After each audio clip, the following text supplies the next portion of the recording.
आउज़ बिल्लाहि मिनश्शैतानिर्रजीम बिस्मिल्लाहिर्रहमानिर्रहीम। शुरू अल्लाह के नाम से जो बड़ा मेहरबान और नहायत रहम वाला है। उम्मीद आप लोग खैरियत से होंगे और इस वीडियो में इंजीनियर फैसल आपसे मुखातिब है।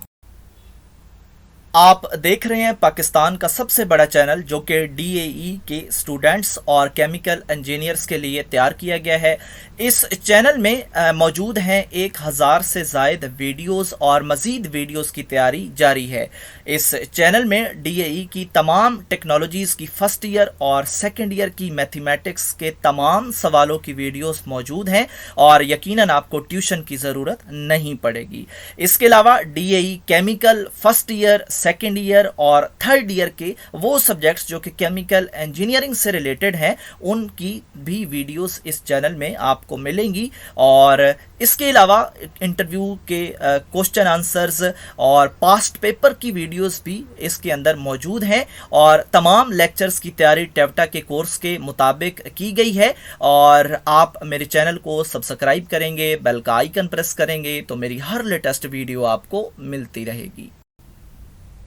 हमारी आज की वीडियो का टॉपिक है डीएई फर्स्ट ईयर की मैथमेटिक्स। एक्सरसाइज 6.1 है और क्वेश्चन नंबर 8 को सॉल्व करेंगे। और यहाँ पे हमारे पास दो वैल्यूज़ मौजूद हैं, एक कॉज ए की और दूसरा कॉज बी की।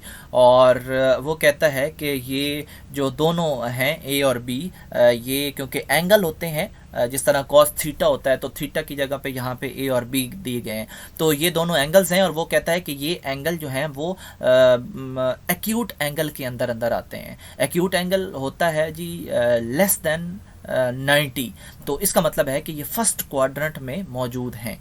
तो फर्स्ट क्वाड्रेंट के हिसाब से अब हम क्या करेंगे कि इसी डाटा को इस्तेमाल करेंगे कॉज वाले को और हम ट्रायंगल बनाएंगे। ट्रायंगल हमने बना ली। अब हमने जो 1/5 और 1/2 है इनको अलग अलग वैल्यूज़ असाइन करनी है। यानी इस ट्रायंगल में कौन सी साइड पे हमने क्या चीज़ रखनी है ये अब हमने पता लगाना है। तो कॉज का आपको फार्मूला आना चाहिए। कॉज आपको पता है कि बेस बटा हाइपोटेनस होता है, यानी ये दोनों चीज़ें आपस में मिलके कॉज बनाती हैं।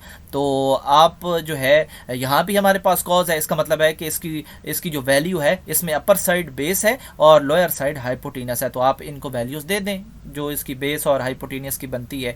और यहाँ भी आप ट्रायंगल बनाएं और जो बेस और हाइपोटेनस है उनको वैल्यू उठा के इस ट्रायंगल में डाल दें। तो हमारी जो ट्रायंगल है उनकी दो दो साइड्स की वैल्यूज आ जाएंगी और एक एक साइड की दोनों में रह जाएगी। जो ये रह जाएगी उसको आपको पता है कि हम फीसागोरस के कानून से मालूम करते हैं। और फीसागोरस का कानून ये है कि हाइपोटेनस एक साइड पे आता है, बाकी दोनों साइड से एक साइड पे, और उनका होल सबका होल का स्क्वायर होता है। जो वैल्यूज़ हमें मालूम होती हैं वो हम यहाँ पे पुट कर देते हैं, तीसरे की वैल्यू हमारे पास आ जाती है। और यहाँ भी हमने सेकंड साइड पे भी यही किया है। आपने ए को अलग लेके चलना है, बी को अलग लेके चलना है, दोनों सेम प्रोसेस हैं। तो यहाँ पे भी वैल्यू पुट करेंगे तो हमारे पास पी की वैल्यू परपेंडिकुलर की वैल्यू आ जाएगी। तो अब हमारे पास जो ट्रायंगल है इसकी तीनों वैल्यूज़ हमारे पास आ चुकी हैं और दो हमें दी हुई थी, एक एक हमने मालूम की। तो अब बात यह है कि हमने अब कॉस तो हमें दिया गया है, अब हम साइन की वैल्यू मालूम करेंगे, खुद से मालूम करेंगे। खुद से इसलिए मालूम करेंगे क्योंकि यहाँ पे आप देख सकते हैं कि जो पार्ट 1 है और पार्ट 2 है ये फार्मूलाज हैं और इनको ओपन करके हमने इनके अंदर वैल्यूज पुट करनी है। जब हम इस फार्मूला को ओपन करते हैं तो आप यहाँ पे देख सकते हैं कि यहाँ पे साइन ए भी है अभी और कॉस भी है और साइन भी है। तो दोनों कॉस ए और कॉस बी की वैल्यू तो हम निकाल चुके हैं, लेकिन साइन ए और साइन बी की वैल्यू हम कहाँ से लेंगे तो वो हम यहाँ पे मालूम करते हैं। कैसे मालूम करेंगे जी?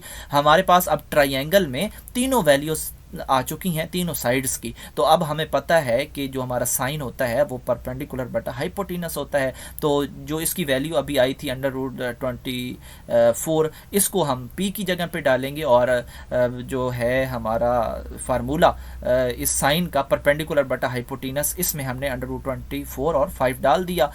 और इसी तरह अब हमने जो है वो क्या चाहिए, हमें साइन बी चाहिए।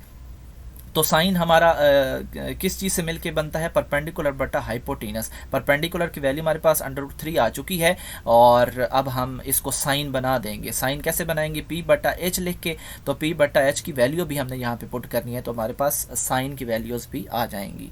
तो अब हमने ये फार्मूलाज जो हैं उनको ओपन करना है और जहाँ जहाँ पे साइन a और कॉस b है वहाँ वहाँ पे उनकी वैल्यूज़ पुट कर देनी है और दो दो वैल्यूज़ जो हैं आपस में ब्रैकेट्स में है, इनको मल्टीप्लाई कर देना है। मल्टीप्लिकेशन के बाद लेफ़्ट साइड पे भी और राइट साइड भी दोनों पे जो है एलसीएम हमें लेना पड़ेगा, तो हमने एलसीएम ले लिया और ये सिंपल जो है वो कैलकुलेशन है और एलसीएम लेने के बाद आपका जो है वो आंसर आ जाएगा। तो यही कुछ सवाल था, मुश्किल नहीं है।